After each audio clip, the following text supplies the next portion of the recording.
which is our 6.4. It is our, we're sitting as the Lake County Board of Housing Commission, consideration of presentation status of the Lake County Housing Commission.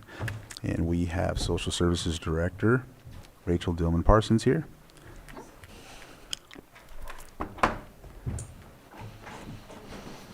Good morning, Board. Sitting as the Housing Commission. As you said, I'm Rachel Dillman-Parsons, Social Services Director. I'm also the Executive Director of the Lake County Housing Commission, which is Lake County's public housing authority. With me today is Lisa Farraco, our previous program manager over housing, who has kindly enough agreed to be here. She's still our expert in these programs. We have our supervisor in the housing department, Teresa Wold, and we also have Kelly Page, who is our Deputy Director in Administration. Online, we have Gus Becerra, who is going to make some comments a little later in our presentation regarding a regional housing authority, along with his staff, Alicia Parker and Marco Cruz. So I'm going to go ahead and share a PowerPoint now.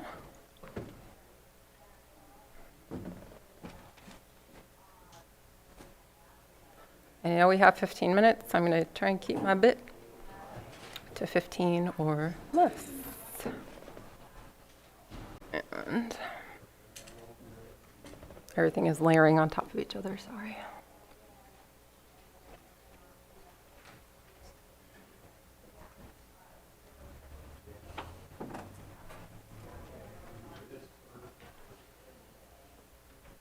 All right, here we go.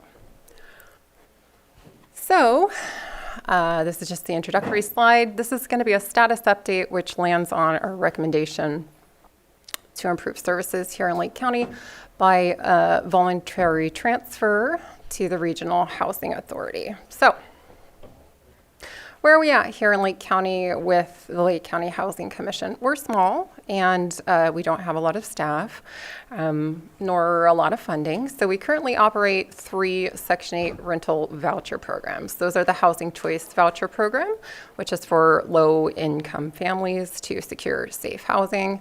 It is not an entitlement program. It's based on a list of qualified applicants that we work through. The list does take us quite a while to get through. Vouchers don't often come up available in Lake County. Veterans Affairs, or VASH, is another program we operate. This is specifically focused on veterans along the same lines of HCV, but they also coordinate service with VA. And Emergency Housing Vouchers was a short-term program. It is no longer operating. We still have a few families on this program. So our utilization is currently about 80%.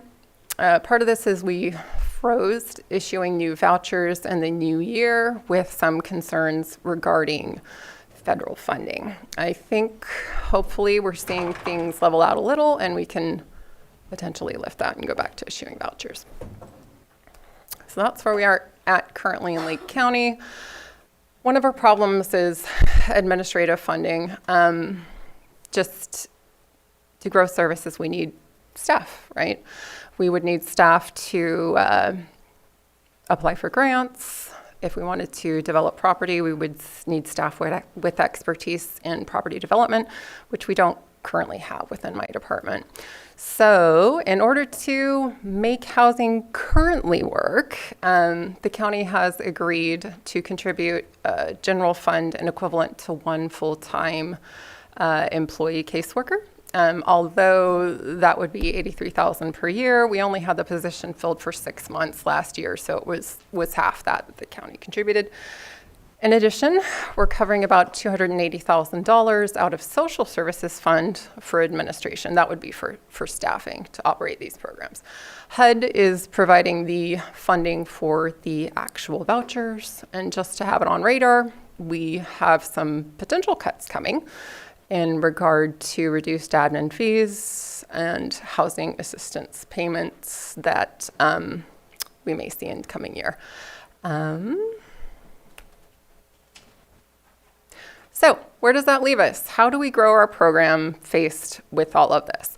We have conferred with a lot of different experts regarding this, including HUD.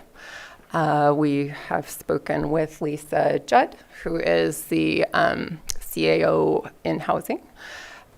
We have spoken with Mendocino County's Public Housing Authority, and we have spoken with the Regional Housing Authority about options. And we need to diversify is essentially what needs to happen in order to have additional funding streams if we are to survive and grow. So how do we get there? There's a couple different options we talked about. Number one is not the one we recommend, but if we wanted to keep Lake County Housing Commission either within my department or potentially hand it to Lisa Judd, we would need funding for staff to grow the program. Not my recommendation. The recommendation we are making that HUD also agrees with and Lisa Judd agrees with, she'll come up here and speak after Gus speaks, is a voluntary transfer to Regional Housing Authority. They can offer growth thanks to their expertise that we currently aren't able to offer. What happens if we do nothing? It just continues as is, and we are only able to manage Section 8 vouchers. So here is where I'm landing on the recommendation, and Gus will speak next. We're recommending a voluntary transfer to the Regional Housing Authority. That means handing our housing authority to the Regional Housing Authority. They are Sutter, Yuba, Colusa, and Nevada counties in order to join the Regional Housing Authority. We do have to touch one of the counties. So there are neighbors. They are able to operate project-based vouchers, which would bring more housing to Lake County through property development. They also have a family self-sufficiency program, which is a program that allows families on housing choice vouchers to set up a savings account and towards purchasing their own home. So it leads to home ownership in their county. They're committed to ensuring we have representation on their board and making sure Lake County's vouchers serve Lake County. So this, in our opinion, is the best option for expanding housing services here in Lake County. And I will hand it over to Gus at this point. Thank you, Gus. Thank you, Rachel. Can everybody hear me okay? I hope. My name is Gus Becerra. I'm the Executive Director of the Regional Housing Authority, serving the counties of Sutter, Yuba, Nevada, and Colusa counties. With me today is Alicia Parker, our voucher program, all voucher programs department head. And with us also is Marco Cruz, our Chief Financial Officer. So thank you for your time, board.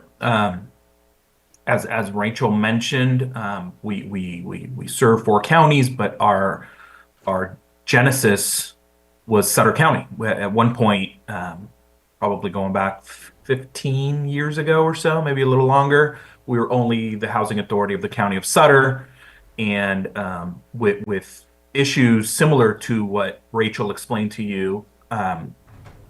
The County of Nevada approached us, and we regionalized, consolidated with them. And obviously, we've done that 2 additional occasions with Colusa and Yuba counties. So we are experienced in that matter. We serve 4 counties, and as Rachel mentioned, it makes sense geographically if you approve this to add Lake County into our region. Between the 3 of us, Marco, Alicia, and I, we've been in the affordable housing industry close to 50 years, all with RHA. Our team is experienced in developing relationships, outreach that will only benefit Lake County and its voucher holders. The family self-sufficiency program that Rachel talked about. It's a voluntary program for us. Many years ago, when HUD created the program, it was obligatory for housing authorities that opted in, And once you met a certain amount of graduates, as HUD calls them, as we call them, then you can opt out of the program. But that program is very popular with our board of commissioners, and it's very rewarding in seeing folks, go from relying on all sorts of government assistance to graduating and coming off of, in many cases, all government assistance. They don't all move on to homeownership, and that is not a HUD requirement. Some do. Our last graduate that Alicia presented to our board at our last board meeting walked away with an escrow account of over $20,000. She is in escrow to purchase a home, so that does happen from time to time. And so we've opted to keep that program, even though we can opt out of it. And we applied for a grant to HUD to pay for salary and benefits of our family self-sufficiency coordinator, who works with these families in facilitating referrals to agencies where they may need help in say going to college or in building up a resume or household budgeting, what have you. And these folks work towards these goals in a contract that they sign in a HUD form contract over a 5-year period with an option to extend up to 2 years, and then they graduate. Not all participants do. It's definitely they got to do the legwork. All we do is facilitate services for them, but it is up to that individual participant to lay out their goals and do the hard work to become self-sufficient. So we currently have somewhere in the neighborhood of 60 to 70 participants. We're kind of in ramp up mode actually right now to get it to 100 participants. And if you approve and add Lake County, that'll just add to our efforts in outreaching to your voucher participants and introducing that program to them and explaining it to them and how beneficial it could be to them. So yeah, we'd like to do that. Rachel talked about project basing. We've done that numerous times. We've been doing that for about 15 years now. In fact, we've done it so much and we've gotten so good at it that we've actually hit our cap. HUD has a cap on the amount of vouchers within your allocation that you're allowed to project base. And that is up to 30%, targeting certain populations. And in our 4 counties, we're not quite there, but we're upwards of probably 90% of the 30% that we're allowed to project base. So how that works is we project base in order to develop projects. These vouchers, when they are project based, makes the economic feasibility of a project much more feasible than without them. So we've been doing that a lot. We have probably project based over 20 projects in our 4 county region, and we are committed to looking at those opportunities in Lake County if given the opportunity. So if we join, Which was a good segue into project development. Probably the hardest of our tasks, the hardest of our jobs is probably project development. I'm telling you what you already know, but in the last decade and a half, we've probably developed over 20 projects, but it's not easy. There's just so many hurdles and challenges that we're always facing with high interest rate markets now. During the pandemic. So there was a question from, I think, Director. oh, no, I was just going to add a comment. I wanted to make sure the board understood that if we were to join, 30% of Lake County's vouchers could be used for project-based development. Yes, thank you, Rachel. And that is where we've hit our cap in the other 4 counties, but with Lake County, there's that opportunity to use 30% of your total allocation to project base within Lake County. And as I was saying, it is difficult to project develop, and in this era of higher interest rates, supply chain issues that came upon during the pandemic, they haven't all recovered. There's still a lot of supply chain issues with electric components. The artificial intelligence community is pretty much grabbing everything they can, so which makes construction projects harder. The latest talk of tariffs that get turned on one day, turned off the next day, has had rattled the markets as well in material pricing. The capital markets, where investors into affordable housing are also a bit skittish and rattled right now. So all that being said, we are committed to looking at development opportunities in Lake County using the tools of the project-based voucher and other assets and relationships we have and experience. But to manage expectations, it's hard. It's not simple, and it is very time consuming. I'll give you an example. It looks like we were just awarded some tax credit financing for a project in Yuba City for 133 apartments. And that we've been working on that one for probably 6 or 7 years now. It's taken that long to put that financing together.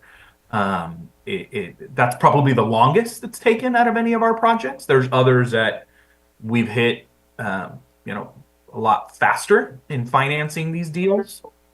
It takes a large stack of financing, as we call a lasagna of stacking, which we would. Sir, I have a question with from your the help board and your right here, I think, partnership, so. real quick. Yeah. Yeah, well, I think this has always been a priority of the board, to figure out how we can better serve the residents and expand this program. So this seems like a great opportunity. I'm wondering about the position that's general fund allocated that we created. Is that going to remain? It Or would come back to the county. it'll come back to the county? Oh, that was the answer I was hoping for. And I just wanted to add that Commissioner Debbie Figueroa is with us on Zoom. I didn't get a chance to say that yet, but just wanted to add that as well. So we do have our board here. Sorry to derail you, Gus. Yeah, sorry about that. No problem. You Just probably have another to question interrupt. about the 30% of the vouchers that could be leveraged for projects. Is that, can that be held over year to year so they can be banked, or is it a single year? Enough vouchers that haven't been assigned that we have them available now. And then, Gus, you can correct me if I'm wrong, but essentially these become vouchers for people to live in the project that was developed, right? Okay. Yeah, no, that sounds correct, Rachel. The project-based vouchers stay with the project. Just to simplify it, they don't have the mobility. That a tenant moves into a property that has project-based vouchers, they must use that voucher at the property. If they decide to move, they can't take that voucher with them. It gets assigned to somebody else at that property. Right. Supervisor Because that Sabatier? project-based voucher contract actually enters into a 20-year contract with the development with an option to renew for another 20 years. And all that is done for the purposes of economic feasibility of the property. So that's what HUD requires, a minimum 20-year contract with the property so that those vouchers stay there for a minimum of 20 year. And as I mentioned, there's an option to renew for a second 20-year period. Lisa, you had your hand up real quick, and then Supervisor Sabatier, if you could follow. Can you hear me? Yes. I don't want to understate the value of these project-based vouchers for our community. We have been pushed by HUD to move towards project-basing vouchers. We simply do not have the expertise or the staffing to do this type of work. If we want to get here, it will be expensive and time-consuming. So joining with a housing authority that has a history, a successful history of project development, project-basing vouchers, is an opportunity here that the value cannot be understated. All right. Supervisor Sabatier, if you wanted to go ahead. Thank you very much. The topic of project-based vouchers came up at the continuum of care, and I've been more and more curious since that has come into play. I know that we've spoken with Lisa Judd with social services. There doesn't seem to be a negativity towards moving in that direction, and it would help so many. If my numbers are correct, and I'm just playing with numbers in my mind here. We have approximately 250 vouchers, 176 that are used. We're missing out on about 74, meaning if we can have 75, which would be the 30% of 250, we can help cover the lack of housing that is available currently for the vouchers that we never get to use every single year here. So I think that moving in that direction is the way to go, or at least it would be helpful to move in that direction. I also like the idea of being part of a larger entity where, especially right now where there's unpredictability in where we're going, what HUD is doing. There's been some cutbacks, not certain what that looks like as far as impacting housing authorities. We've seen some of it at the continuum of care, but not sure about the rest. Being part of a larger entity helps us be more nimble, be more able to share resources and continue to serve the people here in Lake County more often. You spoke, Gus, a little bit about your program of trying to get people to graduate through those programs that you offer. Would you have a graduation rate of how many people are actually going through that entire program? Because I'm very interested in that concept. I think that should be part of any housing program, is to try to get people out of the program and graduate past that. What is your graduation rate that you are currently seeing? Great question, Supervisor. Alicia, I don't have that information with me, but you probably have a good idea, don't you?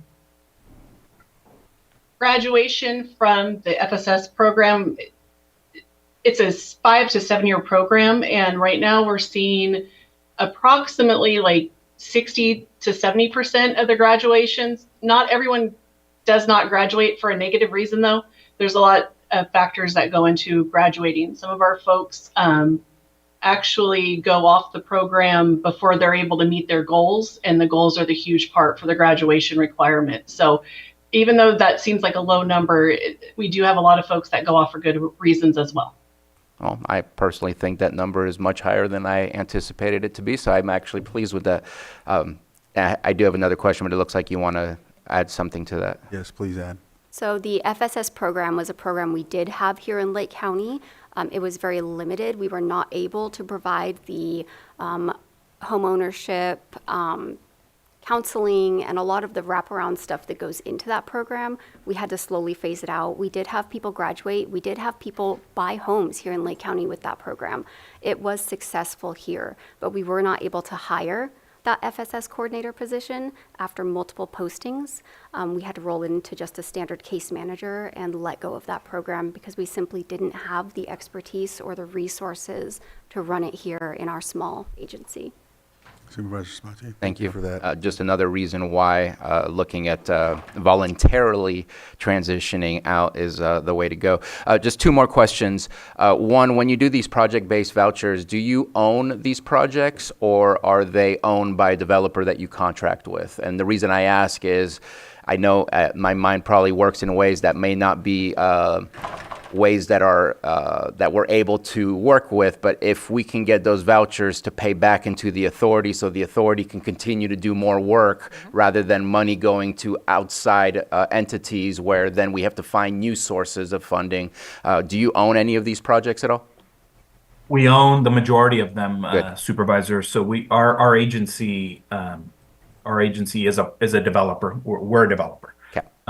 We do partner with, and I will say for clarity, we don't sole develop, we co-develop. And the reason for that is because we're in 4 counties, and it'll even make more sense if we are operating in a 5th county. Because of the large geographic area and the volume that we want to see in project development, it's such a specialized field that we would have to ramp up staffing by a lot.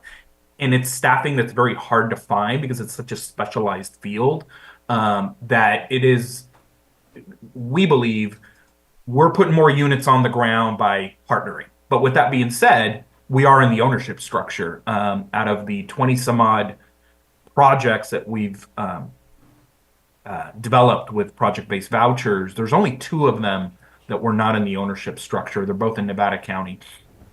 And, frankly, we won't do that again. We are We are committed to remaining in the ownership.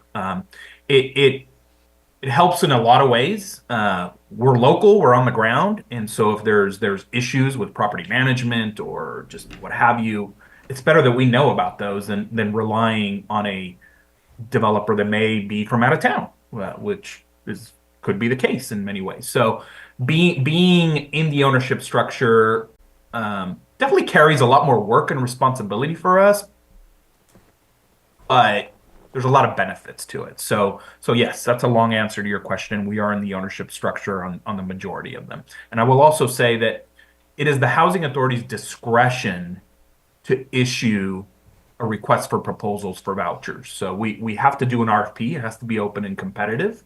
And we have in order to develop as an agency, we've created a nonprofit entity, a 501c3, for the sole purpose of development. And so that entity applies for the vouchers, and HUD does a review of that to make sure that we did it within the procurement that is allowed by HUD. So yes, we're in the ownership structure on all of them and going forward. Thank you. I do want to clarify one We had another question. comment, and that was on the did you get the clarification you needed? percentage, if I may. Oh, go ahead. The EHV vouchers, we're not allowed to project base those. So, that definitely lowers a little bit. It's not many. I think you have 14, I believe. But Congress, when they appropriated that program, they have a sunset on it. So that program will eventually run out, and there will be no more appropriations. It was supposed to be till 2030, but just recently we got a letter from HUD. It looks like that might run out by 2026. So you have to remove those from your calculation of the 30% that we can project base. Appreciate the answer, and that's always been kind of the basic concept behind the project-based voucher, but I heard contractors, so I wasn't certain how you were functioning, but I appreciate the clarification. My last question is, Housing Authority, as far as the way it currently sits, is over the entirety of the county. Yes. I see in the board that there are city members and county members that are represented on RHA. Are we planning to have a larger discussion with our city entities? Because I'm not going to say it's a personal preference, but building houses where all services can be found and not just in random unincorporated areas, especially these types of project-based ideas, is probably better served within a city area, or at least close to proximity. And so are we planning on having these conversations with our city partners? And is it just 2 board members from the county that would be joining in based on what I'm seeing here? Or one, how does the membership look like? And yeah. Gus Sure. might be able to answer that better, but Sure. I know we've been offered 2 seats on the commission, and that is typically the standard for all counties. All counties have 2 seats, and then how we decide who is in those seats is kind of up to us. Take it away, Gus.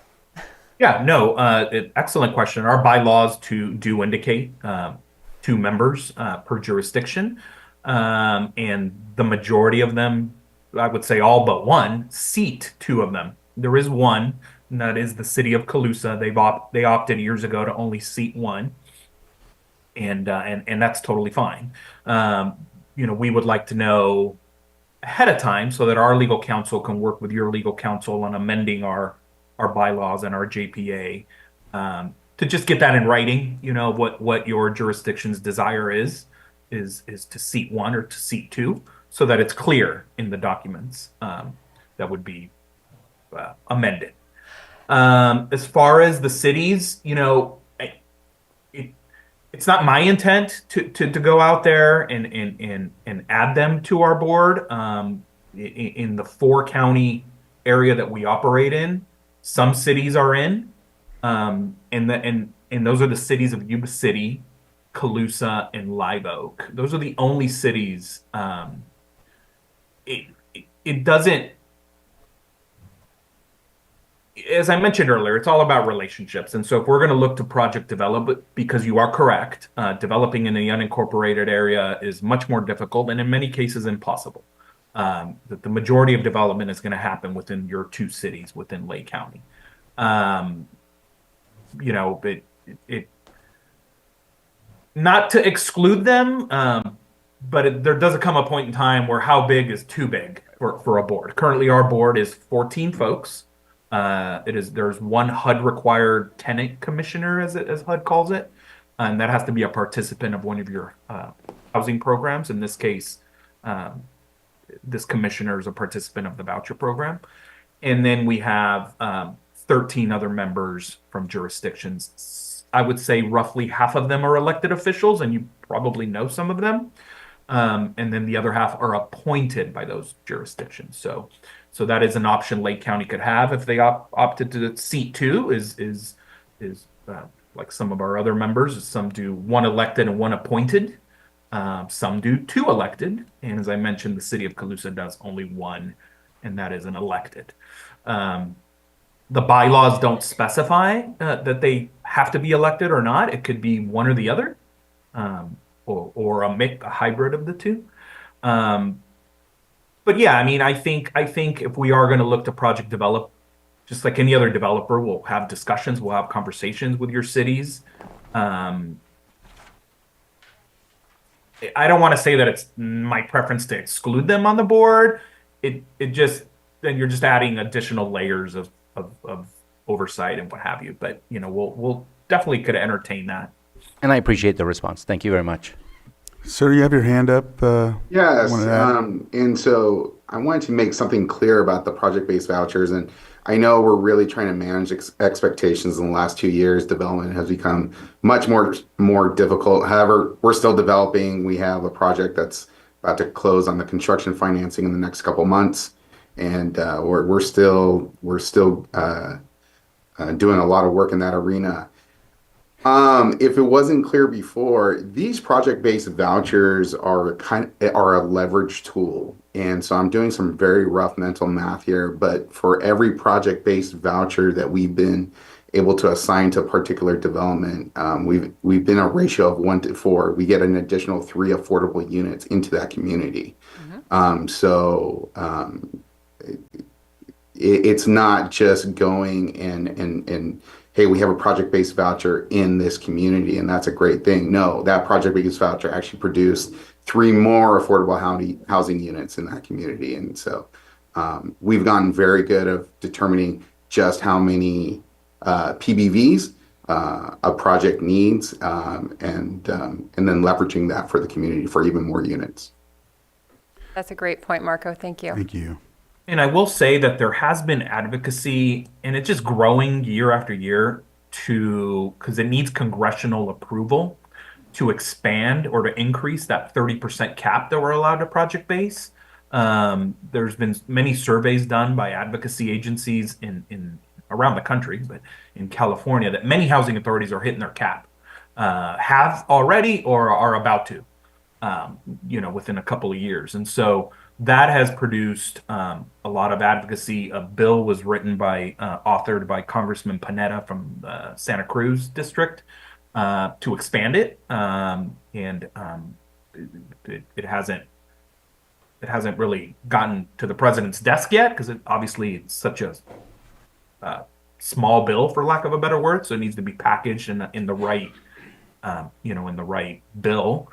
But that's growing because now there's housing authorities outside of California that are running into those same issues. The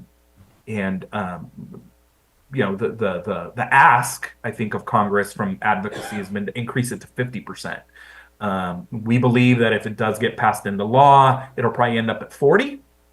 But even at 40, that's a big bump. So, especially in California, where we are the state with the most vouchers than any other state. So that would just only benefit Lake County. And Marco's right; they do leverage. It's not a 1-for-1. They bring in the ability to leverage debt, essentially, to build more units. And that's why there are these little golden nuggets that are very important for projects. Just making sure. Anything else to add? Or I will add that Go they ahead. have a good landlord recruitment program also for the regular choice vouchers, which is something we haven't been able to stand up in a very robust manner at all. Okay, Lisa says. We'll sign you up if you reach out to us. But they had some very creative ideas around landlord recruitment that sound like they've been very successful for the choice vouchers. And I also think Lisa Judd has a That's couple what comments. she hasn't got a chance to come up and speak, so thank you for doing that.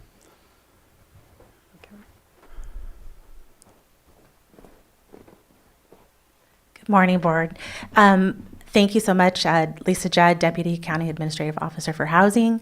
I just want to lend my support as a strong advocate for turning to this new model of regional housing authority.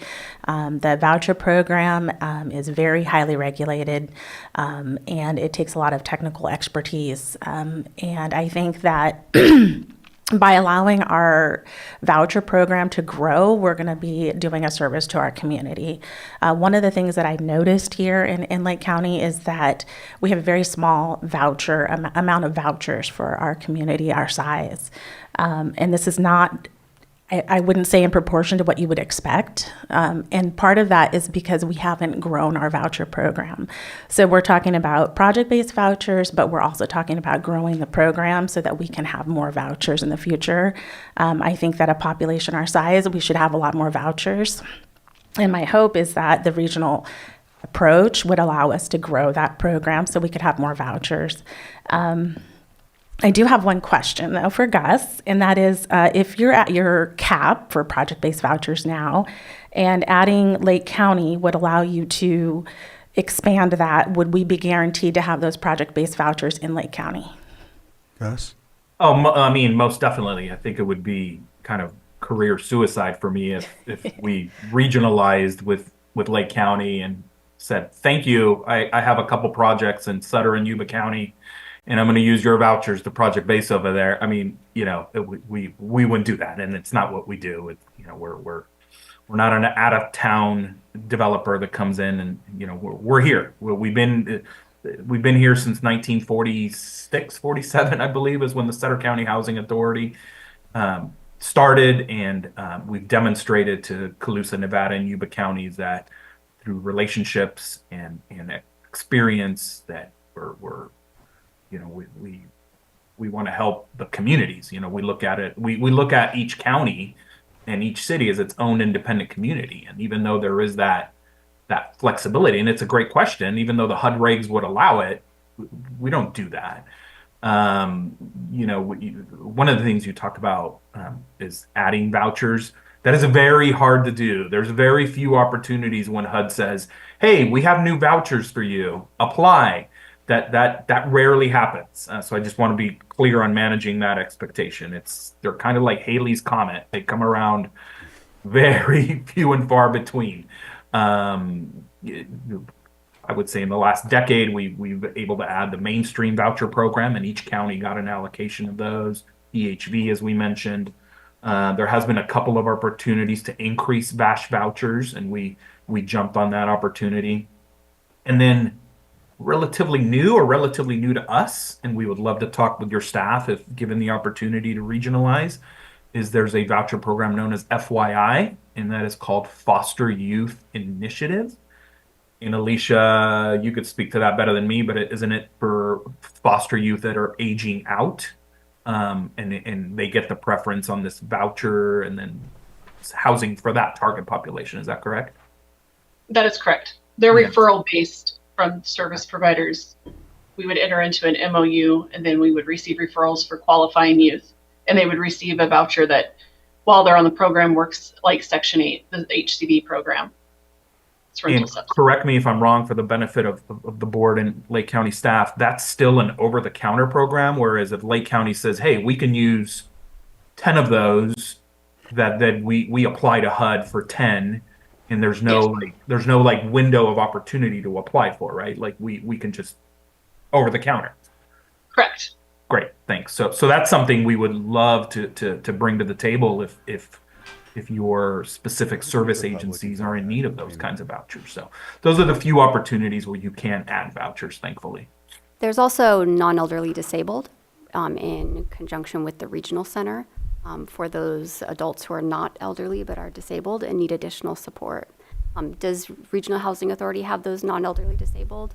Yes, those are called mainstream vouchers, and we were allocated 140 of those, I don't know, 5, 7 years ago, somewhere around there. And those 140 were allocated for the 4 counties that we operate in. But if there's an opportunity to apply for some of those, if given the chance by HUD for Lake County, then yeah, most definitely we would love to apply for those. And yeah, those serve, as you mentioned, non-elderly disabled, must be between the ages of 61 and disabled. And we maintain a pretty high utilization on those 140 vouchers. So my question to you, if we join, does HUD allow us to have an opportunity with the new numbers to, like with mainstream or something like that? To increase I don't believe our so. numbers? I think the only one that I think that's going to vary. I think with VASH, there is occasional opportunities that are opened up. They call them notices of NOFAs, as you know, notices of funding, or NOFOs, notices of funding opportunities. I think the VASH ones come up from time to time. And as Alicia mentioned, the Foster Youth Initiative vouchers, I think those are over the counter. Those, yes, day one, we could go after as many as you need. Mainstream, I think that has opened and closed. There hasn't been any new opportunities to apply for those. Right. I was just wondering when you absorb another county, if then they Yeah. open that door. Okay. No. So, and then it sounds like the Foster Youth Initiative is similar to the Family Unification Program. Yes, that is our understanding. Yes, I think there are some differences. We do not have experience with the FUP, as they call them, the Family Unification Program vouchers. We've never had any of those, but I think the FYI works very similar, is my understanding. So I ran the voucher program for a few years over in Mendocino County, so we had the FUP vouchers, is why I asked. Okay. I think it's important for the board to know that one of the things we keep talking about project-based vouchers is that to get development into the county, and project-based, I've seen it work both agency-owned and not agency-owned, but the project-based vouchers stay with the units. And it keeps stability in our count. Even though it is difficult to increase the voucher count, one of the things that HUD looks at is the success rate and how many vouchers we have. So it may take a long time to grow them, but at least we're going in the right direction. Whereas right now we've been going in the opposite direction and we've been decreasing over time.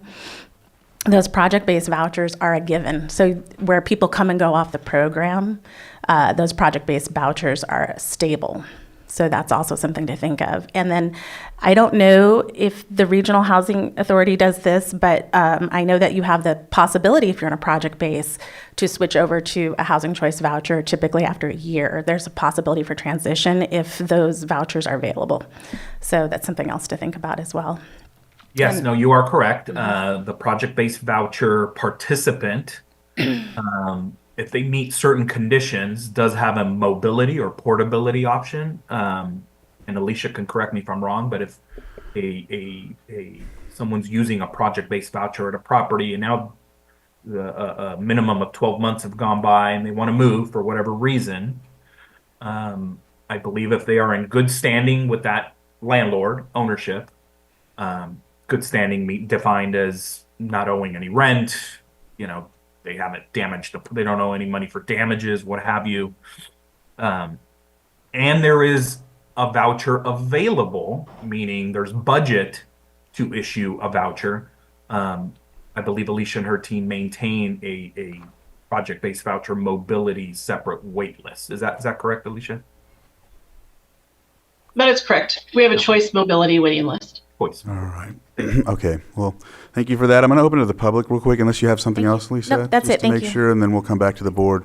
I know that there's a couple other comments and questions, but I want to make sure the public has a chance before we delve further. There's a very passionate group here and a knowledgeable group, and I know we have a need, but I want to make sure that we can get the public. Hi, Elaine Go ahead. Brown. Thank you.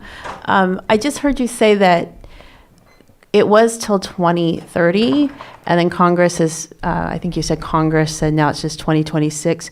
Just what is the reason, and is that reversible? Is that your only question? Do you have more? Okay. And then, yes, if you could answer that, sir, briefly. Yeah, sure. So It kind of took housing authorities by surprise. There was a letter sent out to executive directors nationwide about going on 3 or 4 weeks ago now, that the appropriations will end December 31st of 2026, unless, and I believe the letter states that, unless Congress acts to renew that appropriation. So the emergency housing vouchers were always intended by Congress to be finite, to start and end. It was never the bill was never written for it to be in perpetuity appropriations like the regular voucher program. It came that appropriations came from the pandemic, and it was always written that it would sunset. In fact, Alicia and her team right now, any EHV, emergency housing voucher participant that no longer is on the program, whether it's a voluntary opt-out or what have you, and that voucher is given back to us by attrition, it's gone, it sunsets. Alicia and her team are not allowed to recycle it and reissue that. And that went into effect in September of 2023. So that was the guidance given by HUD at the onset of this program. But with appropriations, we were told would go to 2030. So we're not quite sure if this came from the new administration and changing that. But there is the hope that Congress will reappropriate dollars at least until 2030 for the EHV. But right now, as we speak, we have to we can't run that program after December of 26. Thank you for that. Thank you. Margot? Thank you, Mr. Chair. Margot Kambara. I have a couple questions. First, I believe it was a deputy director who brought up an interesting question, is that if the county joins the regional housing authority, will the Lake County vouchers for the project-based vouchers stay in Lake County? And kudos to the Regional Housing Authority leadership for his candor and saying, well, and his ethical response, saying, well, no, those vouchers will stay in Lake County. But unless it's in writing or in the contract, leadership changes, policy changes. So if Lake County does enter into this arrangement, I would strongly urge that we have language to say that those vouchers that we bring into the Regional Housing Authority stay in Lake County. Thank you. Thank you. Did you want to answer that or anything? Or I think that was more of a statement than anything. So Yeah, I mean, we'll be going into a process where we negotiate all of that. Yeah. Thank you. Thank you. I will say though, Well, I sir, don't believe in you can Sir, check like, with HUD, I Rachel. think we got the answer. But I appreciate your knowledge. But we really have to move on, and I think we have a lot of comments and whatnot. So is there anyone else from the public? Anyone on Zoom? All right. So I'll close public input, bring it back to the board. I know there was one statement. Any others? And then if there's anything else you all want to add from staff? No, thank you. Any closing comments? Supervisor Sabatier? Just looking for, definitely agree with this transition and looking forward to the next steps that we have to take. All right. We're going to bring it back fast because we want to get HUD before they move to LA if you approve this today. All right. No, I just clarifying if we need a motion or is this I think consensus? Do we motion for direction with this situation as a commission? Your board can approve the recommended action by motion. I'll make a motion that the board, sitting as the Board of Housing Commissioners, directs staff to begin the application process to transfer the LCHA to the Regional Housing Authority, RHA, of Sutter, Yuba, Colusa, and Nevada counties effective January 1, 2026. Second. I have a motion and a second. All in favor? Aye. Aye. Any opposed? And motion carries 4-0-0. Thank you for the presentation. Gus, thank you for all the knowledge. I apologize for cutting you off here and there. No, it's no problem. About at 45 No problem. minutes. Look forward to working with you and your team. All right. Thank you, everyone else as well. Okay. Thank you. We'll move on to our next item, which is our 6.5, sitting as Lake County Board of Housing Commission, consideration of the Lake County Housing Commission Housing Choice Voucher Program, administrative plan for 2025, and signing of the HUD forms HUD 50077 CR and HUD 50077 SL. Thank you, Board. I am going to hand this one to Teresa Wold to introduce and speak on. Good morning. My name is Teresa Wold. I'm the program coordinator for the housing at the Department of Social Services, the agency that oversees the Public Housing Authority for Lake County. Today, we are seeking approval from the Board of Housing Commissioners for the 2025 Administrative Plan. The Administrative Plan is the policy and procedure manual for the housing programs that we currently oversee. Each year, the admin plan is updated with revisions specified by HUD, plus any changes needed at the local level. Last year, we did a full revision of the admin plan due to the extensive programmatic and procedural updates required by the Housing Opportunity Through Modernization Act, which is known as HOPMA. Some of these changes are to be in effect July 1 of this year, and for other changes, the date is yet to be determined. Every year, we follow the same process. We properly notice and then hold a public hearing to go over any proposed changes to the admin plan. Prior to the public hearing, we have a 45-day public comment period. The proposed plans are posted and available for any member of the public to read and provide comments or recommendations. This year, the hearing was held on February 24th. Attendees included 2 members of the Resident Advisory Board, 2 members of the public, 1 of the BOS members, and the Housing Commission staff. During the meeting, staff gave a presentation detailing the proposed changes for the administrative plan. Along with this presentation of our plan, the PHA is requesting that the chair of the Board of Housing Commissioners sign our annual Civil Rights Certification form.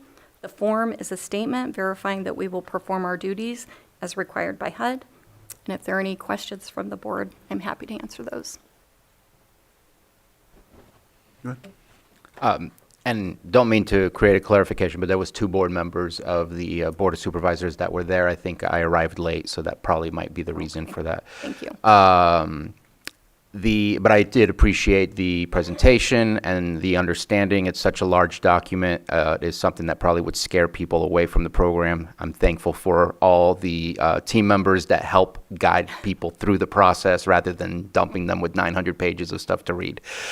Just a brief question, and I appreciate all the conversations I've had. The fact that it says expiration date is 3/31/2024 on the documents that we are signing today, I just want to make sure that's not a problem. All right, go ahead, Lisa. Although those forms are expired, new forms have not been provided by HUD, so we're moving forward with the current forms, and they are able to be submitted as they are. Perfect, thank you. Any questions? All right, so I'll open it up to the public. Anybody in the chambers would like to comment on this, and if there's anyone on Zoom? All right, I'll bring it back to the board, and I think there is action. Yes. I'll, let's see, make sure I'm on the right one again. It looks like it's a motion to approve the Housing Choice Voucher Program Administrative Plan for 2025 and sign HUD Forms HUD 577 CR and HUD 577 SL. Authorize the chair to sign. So moved. Second. I have a motion and a second. All in favor? Aye. Any opposed? Motion carries 400. Thank you very much for the presentation. Thank you for your work, and I'm glad we're moving forward with all of this. Me too. Thank you. All right. you. Okay.